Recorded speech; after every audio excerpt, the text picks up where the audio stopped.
ہجرت کی جو اقسام ہے، ایک ہے دارالحرب سے دارالامن کی طرف ہجرت کرنا. دارالحرب جو مکہ مکرمہ تھا جہاں مسلمان کفار کے ساتھ لڑ رہے تھے، کفار ان کو مار رہے تھے، تو اس کو کیا بولتے ہیں؟ دارالحرب. حرب کا مطلب ہے جنگ. وہاں سے دارالامن کی طرف، دارالامن جہاں امن و امان ہو، جہاں مسلمانوں کو کوئی مار نہیں رہا ہو، جیسے کہ سکون، جیسے کہ ابشا ہجرت کی مسلمانوں نے. ٹھیک ہے.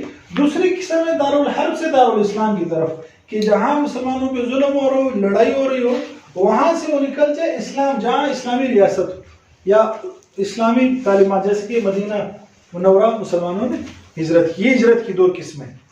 ٹھیک. پھر ہجرت مدینہ کے اسباب کیا بنے کہ آپ صلی اللہ علیہ وسلم نے اور صحابہ نے ہجرت کیوں کی؟ اس کے اسباب کیا تھے؟ C S S P C S کا کوشچن. سب سے پہلا یہ کہ اہل مکہ کے مظالم بہت زیادہ بڑھ گئے. انہوں نے اتنا ظلم کیا کہ آپ صلی اللہ علیہ وسلم نے صحابہ کو کہا کہ آپ ہجرت کر لیں، بالخود بھی ہجرت کی. دوسرا یہ کہ ان کو مدینے والوں کی طرف سے دعوت بھی ملی کہ آپ لوگ آ گئے، وہاں اسلام پھیل گیا.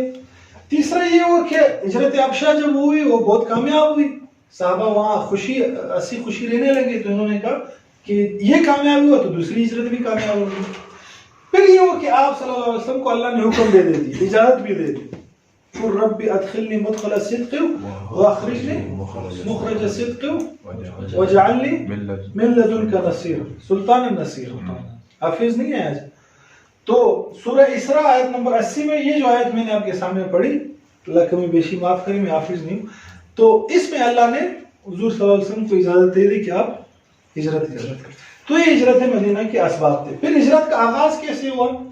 ہجرت کا آغاز ایسے ہوا کہ عام مسلمانوں کو اللہ کے رسول نے حکم دیا کہ آپ نکل جائیں، تو وہ چھپ چھپ کر نکل رہے تھے. اب دیکھو اس میں ایک بات، آپ صلی اللہ علیہ وسلم نے جہاں بھی خطرہ ہوتا تھا وہاں سے پہلے اپنے ساتھیوں کو باہر نکالا، پھر آخر میں خود نکلے. ابشا میں بھی یہی ہوا، یہاں بھی یہی ہوا. اچھا، ابو سلمہ ایک صحابی ہے، انہوں نے اپنے بیوی کے ساتھ اور اپنے بیٹے سلمہ کے ساتھ روانگی اختیار کی. تو ابو سلمہ کی جو گھر والی ہے سلمہ، ابو سلمہ کی گھر والی کے لوگ آئے، انہوں نے کہا آپ جو بھی کرنا چاہے، اب اس کو آپ کو نہیں دیں گے، جو بیٹا ہے یہ عورت یہ ہماری، ہم اس کو جانے نہیں دیں گے. ابو سلمہ کے قبیلے والے ہیں، انہوں نے کہا کہ یہ جو بیٹا ہے ابو سلمہ کا سلمہ، اس کو ہم جانے نہیں دیں گے. بیٹے کو الگ لے گئے، وہ بیوی الگ لے گئی. سلمہ لے گئے، سلمہ رضی اللہ، ابو سلمہ رضی اللہ تعالیٰ عنہ، وہ انہوں نے مدینہ ہجرت کر لی. مدینہ ہجرت کرنے کے بعد ابو سلمہ کی جو والدہ تھی وہ روز آ کر اسی جگہ بیٹھ کر روتی تھی کہ میرا بچہ انہوں نے مجھ سے لے لیا، میرا بچہ لے لیا. پھر ان کو کافی دنوں بعد رحم آیا، انہوں نے ان کو بیٹا حوالہ کر دیا. پھر وہ اکیلے مدینہ کی طرف روانہ ہوئی. پھر راستے میں ایک صحابی ملے، انہوں نے ان کو سواری پہ بٹھایا اور پھر مدینہ پہنچا دیا. اور حضرت عمر رضی اللہ تعالیٰ عنہ نے جو اعلان کیا، بالکل علی اعلان جا کر حرم میں اعلان کیا کہ میں ہجرت کرنے جا رہا ہوں. اگر کسی کو اپنی بیوی کو بیوہ کروانا ہے، اپنے بچوں کو یتیم کروانا ہے، تو وہ آ کر مجھ سے مقابلہ کرے، کوئی بھی نہیں ہے. اور آپ رضی اللہ تعالیٰ عنہ علی اعلان آپ نے ہجرت کی. اور ان کی دیکھا دیکھی چپکی چپکی اور بہت سارے صحابہ نکلے. پھر حضرت ابو بکر صدیق رضی اللہ تعالیٰ عنہ کے پاس حضور صلی اللہ علیہ وسلم چلے گئے رات کو، کہا کہ مجھے اللہ نے اجازت دے دی ہجرت کی، آپ میرے ساتھ ہوں گے. ٹھیک ہے، آپ اونٹنی تیار رکھو، اونٹنیاں میں آپ کو جب بتاؤں گا اسی دن جائیں. تو حضرت ابو بکر صدیق رضی اللہ تعالیٰ عنہ نے فرمایا کہ میں نے 2 اونٹنیاں اسی غرض سے پال رکھی. تو آپ صلی اللہ علیہ وسلم کو انہوں نے پیش کی. آپ صلی اللہ علیہ وسلم نے پھر ایک کی قیمت دے دی، کہا کہ میں آپ سے خریدتا ہوں.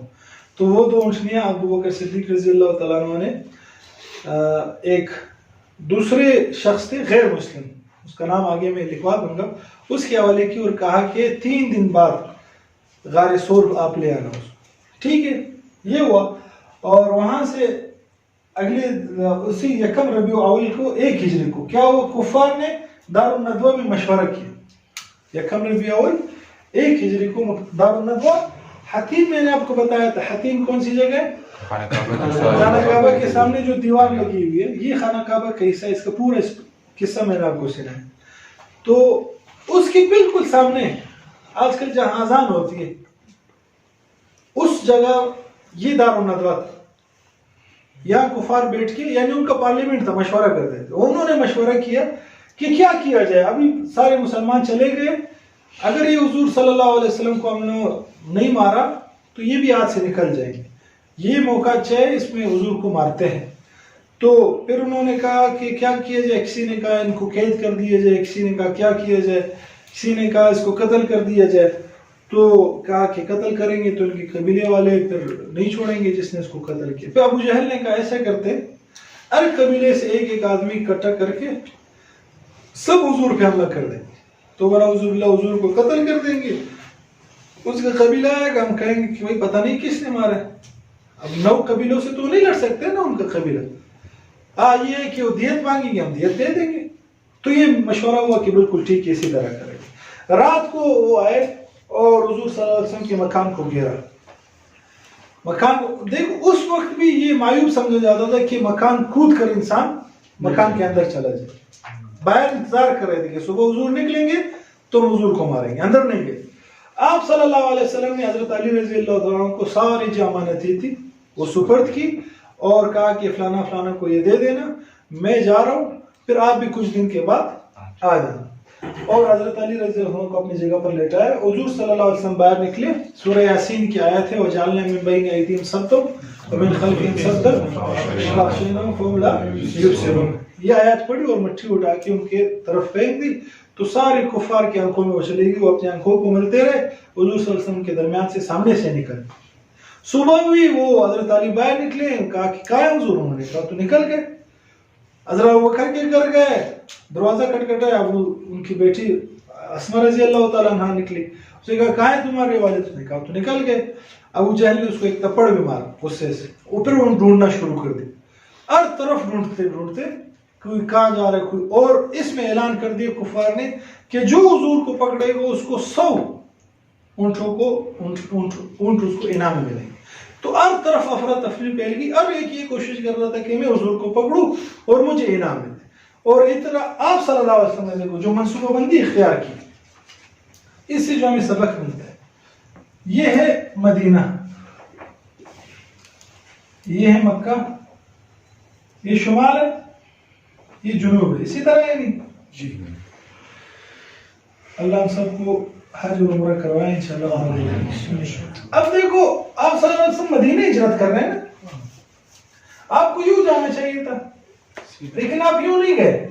اب بالکل اپوزٹ ہے, یہاں پہ یہاں غار ثور ہے, یہاں آپ صلی اللہ علیہ وسلم نے 3 دن اور 3 راتیں گزاری. اسے کہتے ہیں حکمت عملی, منصوبہ بندی, پلاننگ, کہ آپ صلی اللہ علیہ وسلم یہاں ہیں اور سارے کفار یہاں ڈھونڈ رہے تھے اس راستوں پہ, کیونکہ ان کو پتا تھا کہ یہ مدینہ کی طرف ہجرت کریں.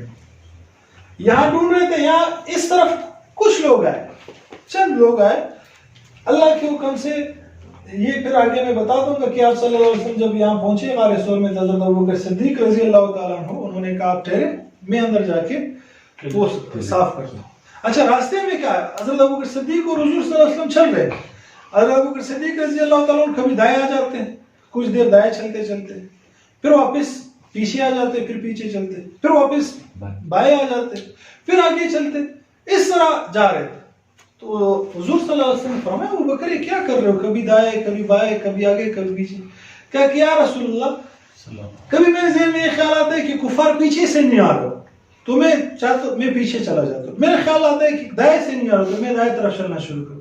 کبھی میرا یہ خیال ہوتا ہے کہ بائیں سے نہیں آ رہا, کبھی یہ خیال ہوتا ہے کہ آگے سے انہوں نے گات نہیں لگائی تو میں آگے جاتا ہوں. تو حضور نے فرمایا کہ کیا تم چاہتے ہو کہ پہلے تم قتل کیے جاؤ, شہید کیے جاؤ, پھر مجھ تک پہنچے؟ انہوں نے کہا یا رسول اللہ واقعی میں یہی چاہتا ہوں کہ آپ تک پہنچنے سے پہلے وہ مجھے مار دیں. دیکھو یہ صحابہ کی محبت ہے, اس سے صحابہ کی محبت کا اندازہ لگاؤ. کبھی اس طرف آ رہے, کبھی اس طرف جا رہے.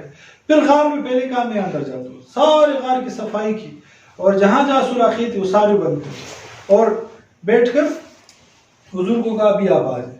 حضور کو لیٹایا, کہتے ہیں کہ ایک سوراخ نہیں تو وہاں ابوبکر نے اپنی ٹانگ دے دی اور حضور صلی اللہ علیہ وسلم آپ کے زانو مبارک پہ لیٹے ہوئے تھے, بالکل آرام فرما رہے.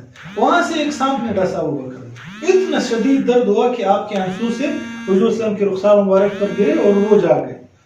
تو انہوں نے کہا کہ یا رسول اللہ کسی چیز نے مجھے ڈسا. یعنی اتنی محبت ساری جگہ بند کر. تو پھر غار ثور میں آپ تھے, وہاں اللہ کے حکم سے ایک مکڑی نے جالا بنا دی اور کبوتر نے انڈے دے دی, اور کفار جب آئے انہوں نے کہا یار اگر یہ یہاں ہوتے تو یہ جالا وغیرہ نہیں ہوتا, ٹھیک ہے, تو وہاں سے واپس چلے گئے. وہاں جب وہ کفار آئے اور انہوں نے ان کی آوازیں سن لی نا ابو بکر رضی اللہ تعالیٰ عنہ نے کہا کیا رسول اللہ یہ تو آ گئے. آپ صلی اللہ علیہ وسلم نے فرمایا لا تحزن, اب فزدہ نہ ہو, ان اللہ معنا, کہ اللہ رب العزت ہمارے ساتھ ہے. اب یہاں علماء کہتے ہیں کہ دیکھو یا اللہ کے رسول نے فرمایا ان اللہ معنا, کہ اللہ ہمارے ساتھ ہے. اور موسیٰ علیہ السلام جب جا رہے تھے ان کے لشکر ان کے ساتھ تھا, جب سامنے بحر قلزم آیا, سمندر آیا, پیچھے فرعون کی لشکر آ رہی تھی, تو ان کی قوم نے کہا کہ ہم تو غرق ہو گئے, آگے سمندر ہے, پیچھے فرعون ہے, ابھی ہم کیا کریں گے. تو موسیٰ علیہ السلام نے فرمایا کہ لا تحزن, کہ آپ گھبراؤ نہیں, ان اللہ معی, کہ اللہ میرے ساتھ ہے. یہ نہیں کہا کہ ہمارے ساتھ. علماء نے یہ نقطہ نکالا ہے کہ دیکھو حضرت موسیٰ علیہ السلام کی قوم داعی نہیں تھی, یعنی دعوت نہیں دیتی تھی, لوگوں کو اسلام کی طرف نہیں بلاتی تھی, لیکن حضرت ابوبکر صدیق رضی اللہ تعالیٰ عنہ پہلے دن سے دعوت شروع کر دی, پہلے دن سے. اور کتنے مشہور صحابہ ان کے ہاتھ پہ انہوں نے بیعت, ان کے ہاتھ پہ اسلام لائے. حضرت عثمان رضی اللہ تعالیٰ عنہ ہوتے, حضرت عبد الرحمن بن عوف اور بہت سارے صحابہ, مشہور صحابہ اشرم و بشرہ میں سے. تو حضور بھی داعی, دعوت دینے والے, اور ابو بکر بھی داعی, دونوں دعوت دینے والے تھے. اس وجہ سے اللہ کے رسول نے کیا فرمایا, ان اللہ معنا, اللہ ہمارے ساتھ ہے. تو اس سے کیا سبب ملتا ہے کہ جو اللہ کی طرف لوگوں کو بلاتا ہے اللہ اس کے ساتھ ہوتا ہے. تو جو سیرت سرکل بڑھائے گا اللہ کی طرف لوگوں کو بلائے گا, اللہ اس کے ساتھ ہوگا. اب آپ کی مرضی اللہ کو اپنے ساتھ لینا ہے یا ہچکچانا ہے کہ لوگ کیا کہیں گے, میں کیا کروں گا, زبر سکوں دائے. تو اگر جو چاہتا ہے کہ اللہ میرے ساتھ ہو تو یہ اگلا فیض آ رہا ہے, اس میں آپ لوگوں نے سیرت پڑھانی ہے سب نے, کوشش کریں گے انشاءاللہ, ٹھیک ہے. پھر مکہ سے 3 میل کی دوری, حرم سے 3 میل کی دوری پہ جگہ ہے, وہاں آپ نے قیام فرمایا 3 دن تک. ابو بکر رضی اللہ عنہ کے بیٹے تھے عبداللہ, ان کو یہ پابند کروایا ہے کہ آپ ہماری خبرگیری کرتے رہے. تو پورا دن مکہ میں گھومتے, لوگوں سے حال آواز کرتے, لوگوں سے باتیں کرتے, ساری صورتحال کا جائزہ لے کر رات کو آ کر حضور صلی اللہ علیہ وسلم کو سارے حالات کی خبر دے. تو وہاں 3 دن 3 راتیں گزارنے کے بعد پھر غار ثور سے مدینہ کی طرف آپ صلی اللہ علیہ وسلم روانہ ہوئے. پھر کے دن 5 ربیع اول سے لے کر 12 ربیع اول تک ایک سفر ہے, یہ 1 ہجری کو, ٹھیک ہے, یہ سفر شروع اور غیر معروف راستے سے. ابھی ہم سفر کون تھے, حضرت ابوبکر صدیق صاحب تھے رضی اللہ تعالیٰ عنہ, دوسرے عامر بن فہیرہ یا ابوبکر صدیق کے آزاد کردہ غلام تھے, وہ ساتھ تھے.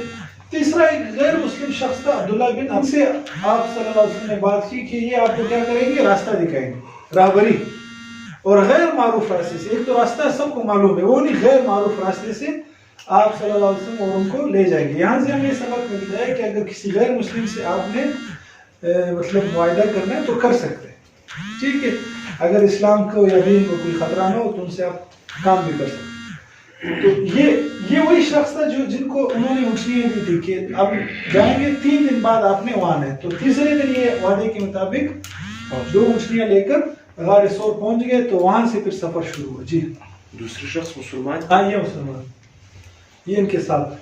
اچھا, یہاں جب روانہ ہوئے تو قدید ایک جگہ ہے. اچھا, کیا ہوا, ابو بکر صدیق رضی اللہ تعالیٰ عنہ اور عامر بن فہیرہ ایک اونٹنی پہ تھے, حضور صلی اللہ علیہ وسلم الگ اونٹنی پہ, اور عبداللہ بن ارقیط یہ اپنی الگ سی اونٹنی پہ تھے. یہ آگے تھے, یہ 2 اونٹنیاں پیچھے جا رہی تھی. تو قدید ایک جگہ ہے, وہ ام معبد ایک عورت ہے, اس کی ایک جھونپڑی تھی. آپ صلی اللہ علیہ وسلم وہاں گئے اور وہاں کچھ دیر ٹھہرے. وہاں ایک بکری تھی ان کی, تو آپ صلی اللہ علیہ وسلم نے کہا دودھ, تو انہوں نے کہا اس میں دودھ وغیرہ نہیں اس بکری.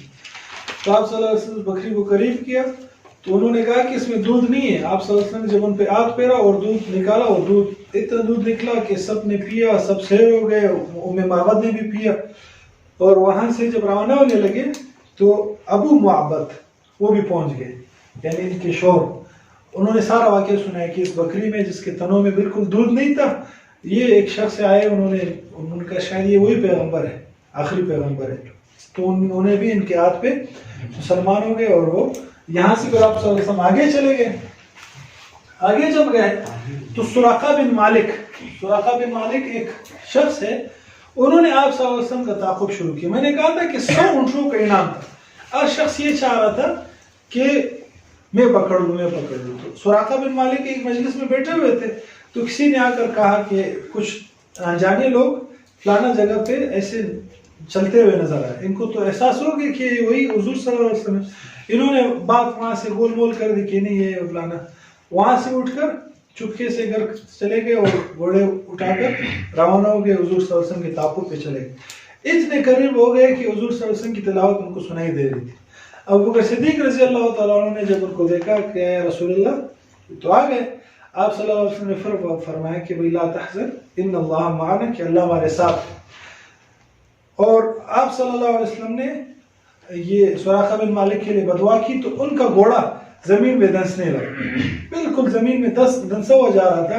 تو سراقہ بن مالک سمجھ گئے کہ یہ اللہ کے آخری نبی ہے یا میری دال گلنے والی نہیں ہے. انہوں نے کہا یا رسول اللہ مجھے معاف کر دو، میں آپ کے پیچھے بھی نہیں آؤں گا، اور جو لوگ آئیں گے آپ کے پیچھے ان کو بھی میں تتر بتر کر دوں گا، ان کو بھی میں کہہ دوں گا کہ یہ جگہ میں نے دیکھ لی. تو آپ صلی اللہ علیہ وسلم نے واپس دعا کی تو ان کا گھوڑا واپس نکل آیا. پھر انہوں نے کہا مجھے امان لکھ کر دے دیں کہ آپ نے مجھے معاف کر دیے. تو حضور صلی اللہ علیہ وسلم نے عامر بن فہیرہ جو کیا غلام تھے کن کے؟ ابو بکر صدیق رضی اللہ عنہ، ان کا کہا ان کی لکھ کر دے دو. پھر انہوں نے چمڑے پر لکھ کر دے دی. یہاں سے ایک بات پتہ چلتی ہے کہ دیکھو اس وقت انہوں نے چمڑا رکھا ہوا تھا اور کوئی چیز لکھنے کے لیے رکھی ہوئی تھی اپنے ساتھ، ٹھیک ہے. تو وحید الدین خان صاحب ان سے اختلاف ہوئی کافی معاملات میں، لیکن انہوں نے یہ بات یہاں سے نکالی ہے کہ کچھ لکھنے کے لیے پیپر یا قلم اپنے پاس رکھنا گویا یہ حضور صلی اللہ علیہ وسلم یا صحابہ کی سنت میں سے کہ یہ آپ کے پاس ہونی چاہیے کوئی چیز جس سے آپ کے ذہن میں کوئی آئیڈیا ہے، کوئی اچھی بات ہے، کسی سے آپ نے وعدہ کر لیا اس کو آپ لکھ لیں تاکہ وہ وعدہ خلافی نہ ہو. کیا کرتے ہیں وعدہ کرتے ہیں بس درزہ میں انشاءاللہ تیرے اور ایسی بات، ہاں میں آؤں گا انشاءاللہ عائشہ مسجد کل عصر کے بعد. وعدہ کر لیا نا، یہ وعدہ یہ نہیں ہے کہ بس آپ نے کہا بس انشاءاللہ، یہ وعدہ ہے. یہ والا نہیں ہے جو تبلیغ میں ہم گئے تھے ایک ساتھی کو ہم نے ترغیب دی وہ تیار ہو لکھو، وہ تیار ہو بولتے کیا ہم نے کہا بیان جو لکھتے جاتے نہیں ہم نے کہا ارادہ ہوتا ہے، ارادہ تو ارادہ نہیں ہے.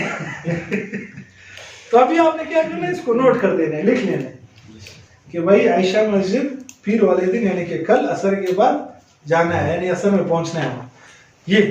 تو اس کو آپ نوٹ کریں گے تو عمل ہو جائے گا. انہوں نے بھی عمل لکھ کر دے دیا، ٹھیک ہے. وہاں سے وہ واپس روانہ ہو گئے. سراقہ بن مالک راستے میں لوگ ملتے تو انہوں نے کہا میں نے دیکھ لیا وہاں نہیں. کافی لوگوں کو انہوں نے اس طرح بگا دیا. آگے جب گئے بریدہ اسلمی ایک شخص ہے 70 لوگوں کے ساتھ آئے آپ صلی اللہ علیہ وسلم کو پکڑنے. جب آئے آپ صلی اللہ علیہ وسلم سے ملاقات کی، آپ صلی اللہ علیہ وسلم نے جب دعوت دی وہ مسلمان ہو گئے. مسلمان ہوئے اور اپنے امامہ اتارا کہ یا رسول اللہ آپ مدینہ جا رہے ہیں، مدینہ داخل ہونے سے پہلے آپ کے ہاتھ میں جھنڈا ہونا چاہیے. اس امامے کو کیا کیا، جھنڈا بنایا. یہ اسلام کا پہلا جھنڈا تھا، اس سے پہلے جھنڈا نہیں تھا. اس امامے کو آپ صلی اللہ علیہ وسلم نے جھنڈا بنایا اور آگے سفر روانہ کیا. ٹھیک ہے، یہاں تک سمجھ گئے. کئی بھی جو مشورہ ہوتے ہیں نا، یہ مشورہ قوت رائے کو دیکھا جاتا ہے، اس میں کثرت رائے کو نہیں دیکھا جاتا. کثرت رائے الیکشن ہوتی ہے نا کہ بھائی ایک 40-50 چرسی مل جائے، ایک بندے کو ووٹ دے دیں. یہاں 5-10 علماء، professor, P H D doctors یہ ووٹ دے رہے، ٹھیک ہے. 2 بندے، ایک یہ، ان کو 50-60 چرسیوں نے ووٹ دیے جو بالکل تھوڑی بار ہے، انہوں نے ووٹ دیے. یہاں 5-10 علماء، پروفیسرز، ڈاکٹرز، انجینئر جو پڑھے لکھے لوگ انہوں نے ووٹ دیے. کون جیتے گا؟ یہ ہمارا حال یہ. حالانکہ جیتنا ہی سے چاہیے، سمجھدار لوگوں نے اس کو پسند کیا تو مطلب یہ کوئی چیز، لیکن نہیں اس کو بھائی کیونکہ یہ کثرت رائے، تو کثرت رائے کو نہیں دیکھی جاتی، قوت رائے کہ بھائی جو بندہ رائے دینے والا ہے اس کو دیکھنا ہے. پھر حالات کو بھی دیکھنا ہے، حالات کیا ہے. اور سب سے اصل یہ کہ اللہ امیر صاحب کے دل میں ڈال دیتے. کبھی یہ ہوتے ہیں جماعت میں ہم گئے تھے، امیر صاحب مشورہ لیتے تو سب کی رائے مختلف ہوتی تھی، ایک بندے کی رائے ہوتی تھی الگ، اسی پہ فیصلہ ہو جاتا. لوگ کہتے یہ کیا ہے، اللہ پاک امیر صاحب کے دل میں ڈال دیتے کہ جس میں سب کے لیے خیر ہوتی ہے اللہ وہی اس کے دل میں ڈال. ٹھیک ہے انشاءاللہ. تو آپ صلی اللہ علیہ وسلم کہاں سے نکلے؟ غار سور سے روانہ ہوئے، خدیب پہنچے معبد کے مکان، پھر وہاں سے پھر آگے روانہ ہوئے، سراقہ بن مالک وہ واقعہ ہوا، پھر بریدہ اسلمی سے مدبیڑ ہوئی، پھر انہوں نے اسلام قبول کیا، پھر آگے جب روانہ ہوئے مدینہ کی نواحی بستی، مدینہ سے کچھ دور، آج کل یہ جگہ مدینہ کے اندر آ گئی، ٹھیک، وہاں ایک علاقہ ہے قبا، وہاں جب آپ صلی اللہ علیہ وسلم نے قیام فرمایا سب سے پہلا کام آپ نے وہاں ایک مسجد تعمیر کی، پہلی اینٹ آپ اٹھا کے رکھی، پھر ابو بکر رضی اللہ عنہ نے رکھی، پھر اور سب نے اینٹ اٹھا کے وہاں رکھی، صحیح ہے۔ تو یہاں آج بھی یہ مسجد قائم ہے، جو شخص یہاں نماز پڑھتے ہیں، ہم بھی الحمدللہ میں نے بھی یہاں نفل پڑھے ہیں، تو جو یہاں اشراق کی نماز پڑھتا ہے، نہیں ویسی نماز پڑھتا ہے 2 رکعت نفل، وہ تو اشراق کی نماز ہے، وہ انسان یہاں بھی پڑھے تو اس کو عمرے کا ثواب ملتا ہے، ایک عمرہ کرنے کا ثواب ملتے ہیں 2 رکعت اشراق جو پڑھ لیں، پتہ ہے اشراق حج اور عمرے کا ثواب ملتا ہے، پتہ ہے اشراق کیسے بولتے ہیں؟ ایسے دیکھ لو کہ پہلی بار 8 بجے کے بعد نہیں، وہ سورج جب طلوع ہو جائے نا، سورج کے طلوع ہونے کے 10 سے 12 منٹ بعد، ٹھیک ہے، اور بعض کہتے ہیں 20 منٹ بعد، بس آپ 10 سے 12 منٹ بعد پڑھ لیں، اسے کہتے ہیں اشراق کی نماز۔ اشراق اس کو جو پڑھتا ہے 2 رکعت نفل اجر عمرے کا ثواب ملتا ہے، اور مسجد قباء میں جو شخص ویسی کبھی بھی 2 رکعت نفل پڑھ لے تو اس کو پورا عمرے کا ثواب ملتا ہے۔ تو یہ مسجد وہاں قائم ہے آج بھی۔ وہاں سے پھر آگے آدھے کلومیٹر کے فاصلے پہ آپ صلی اللہ علیہ وسلم روانہ ہوئے، تو بنو سالم کا ایک محلہ آتا ہے، وہاں جمعے کا وقت ہو گیا، جمعے کا دن تو جمعے کا وقت ہو گیا، اور وہاں آپ صلی اللہ علیہ وسلم نے جمعے کا قیام کیا، اور آپ صلی اللہ علیہ وسلم نے جمعہ پڑھا اور خطبہ دیا، اس خطبے کو کہتے ہیں خطبۃ التقویٰ۔ آج اس جگہ پہ مسجد جمعہ آج بھی قائم ہے، ٹھیک ہے۔ وہ خطبہ میں آپ کے سامنے پڑھوں یا کوئی اور پڑھے گا؟ کوئی آ کر پڑھے اسے یار، وہ زبردست خطبہ ہے، میں چاہ رہا ہوں کہ آپ لوگ اسے پڑھیں۔ آ جائے بھائی، ترجمہ پڑھے، یہ یہاں سے یہاں تک غور سے سنیں، حضور صلی اللہ علیہ وسلم نے یہ پہلا خطبہ دیا ہے۔ الحمدللہ، اللہ کی حمد کرتا ہوں اور اسی سے اعانت، مغفرت اور ہدایت کا طلبگار ہوں۔ اللہ پر ایمان رکھتا ہوں، کفر نہیں کرتا، بلکہ کفر کرنے والوں سے عداوت اور دشمنی رکھتا ہوں، اور گواہی دیتا ہوں کہ اللہ ایک ہے اور محمد صلی اللہ علیہ وسلم اس کے بندے اور رسول ہیں، جن کو اللہ نے ہدایت، نور حکمت اور معزت دے کر ایسے وقت میں بھیجا جب انبیاء اور رسول کا سلسلہ منقطع ہو چکا تھا اور زمین پر علم برائے نام تھا، لوگ گمراہی میں تھے اور قرب قیامت کا زمانہ تھا۔ جو اللہ اور اس کے رسول کی اطاعت کرے اس نے ہدایت پائی، اور جس نے اللہ اور اس کے رسول کی نافرمانی کی وہ بھٹک گیا، کوتاہی کی اور شدید گمراہی میں مبتلا ہوا۔ میں تمہیں اللہ کے تقوی کی وصیت زور سے پڑھو، ابھی میں سنوں گا کہ اس میں کیا کیا باتیں تھیں اور کیا سبق ہمیں ملتے۔ میں تمہیں اللہ کے تقوی کی وصیت کرتا ہوں۔ ایک مسلمان کی دوسرے مسلمان کو بہترین وصیت یہی ہے کہ اس کو آخرت کی تیاری پر آمادہ کرے، تقوی اور پرہیزگاری کا حکم دے، لہٰذا ہر اس چیز سے بچو جس سے اللہ نے تم کو ڈرایا ہے۔ تقوی سے بڑھ کر کوئی معزت اور نصیحت نہیں، اور بلا شبہ اللہ سے تقوی اور خوف آخرت کے بارے میں سچا معین اور مددگار ہے۔ جو شخص خالص اللہ کی رضا کے لیے ظاہر و باطن میں اپنا معاملہ اللہ کے ساتھ درست کر لے اور کوئی دنیاوی غرض یا مفاد پیش نظر نہ ہو تو یہ ظاہر و باطن کی سچی اصلاح دنیا میں اس کے لیے عزت و شہرت کا باعث ہے اور مرنے کے بعد آخرت کا ذخیرہ ہے۔ جس وقت انسان اعمال صالحہ کا انتہائی محتاج ہوگا، جبکہ تقوی کا لحاظ کیے بغیر کیے کاموں کے متعلق اس دن یہ تمنا کرے گا کہ کاش میرے اور اس کے درمیان دور کا فاصلہ حائل ہوتا۔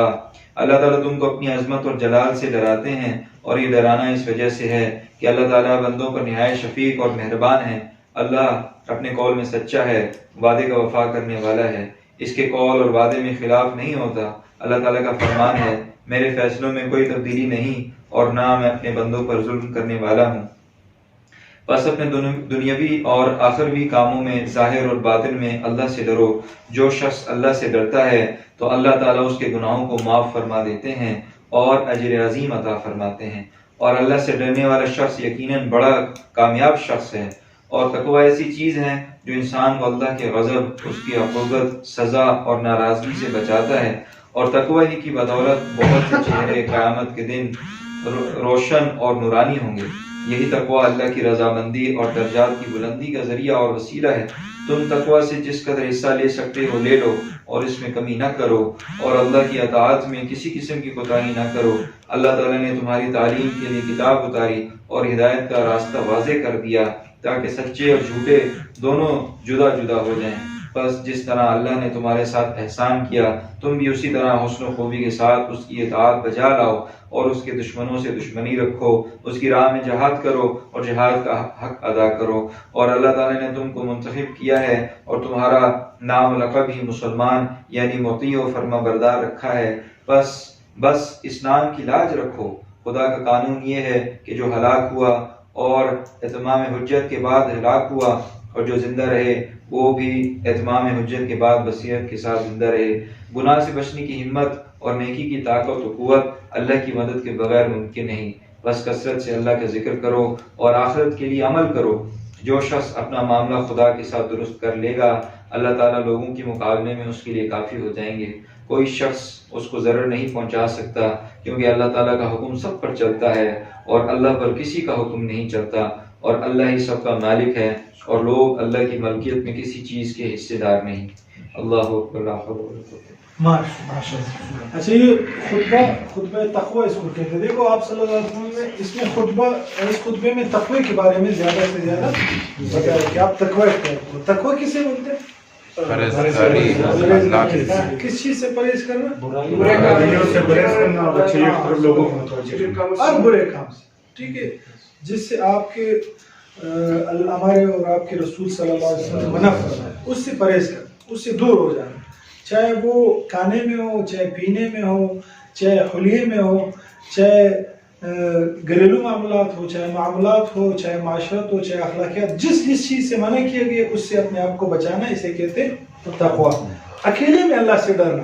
بعض لوگ گناہ نہیں کرتے لوگوں کے سامنے، اکیلے ہو جاتے پھر گناہ کرتے، تو اکیلے میں اللہ سے جو ڈر گیا صحیح معنوں میں وہی متقی اور پرہیزگار۔ لوگوں کے سامنے تو بہت سے لوگ ڈرتے گناہ نہیں کرتے، اکیلے میں اللہ سے ڈرنا یہ اصل تقویٰ ہے۔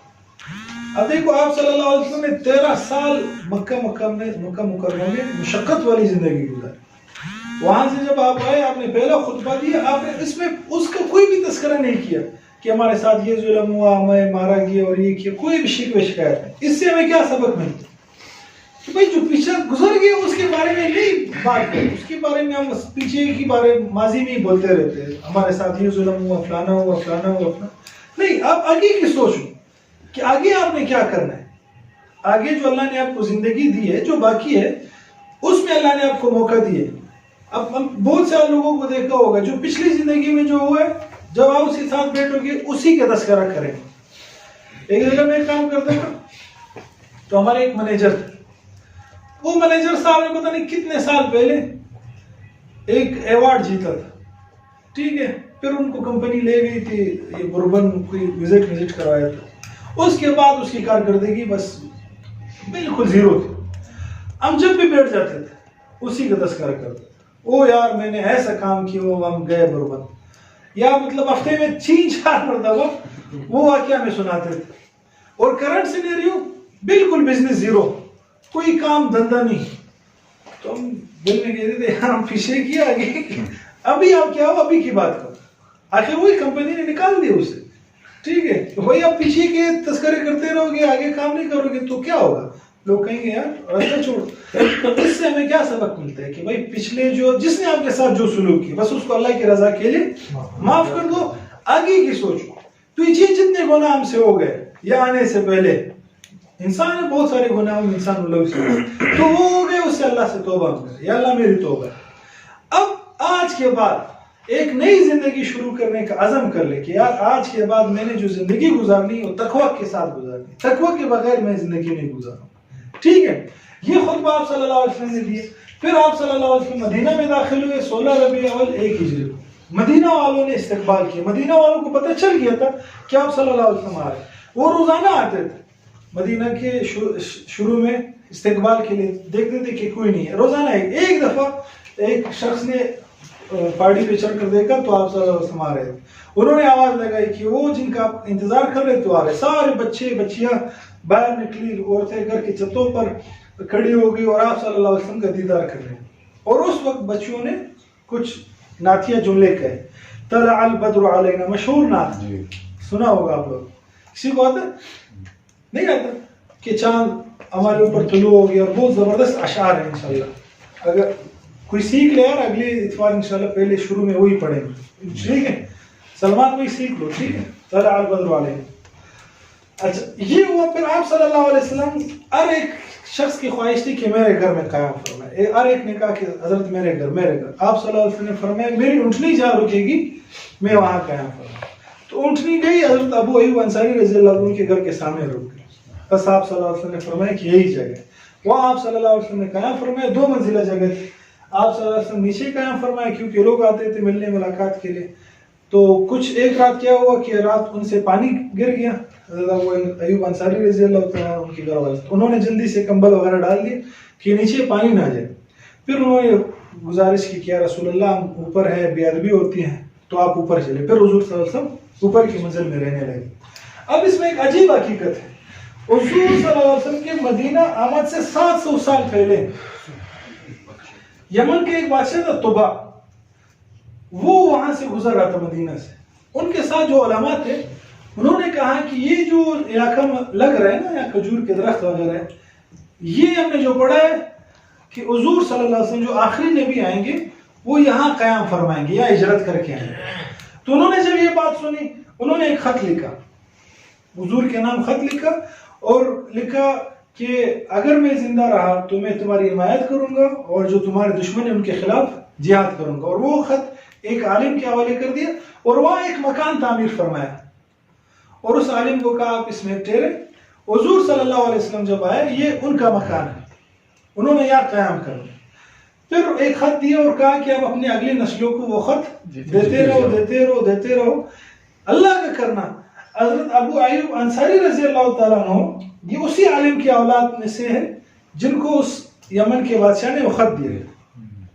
یعنی کہ گویا حضور صلی اللہ علیہ وسلم اپنے مکان میں رہائش اختیار کی. 700 سال پہلے ان کے لیے گھر تعمیر کیا گیا. ٹھیک ہے, یہاں تک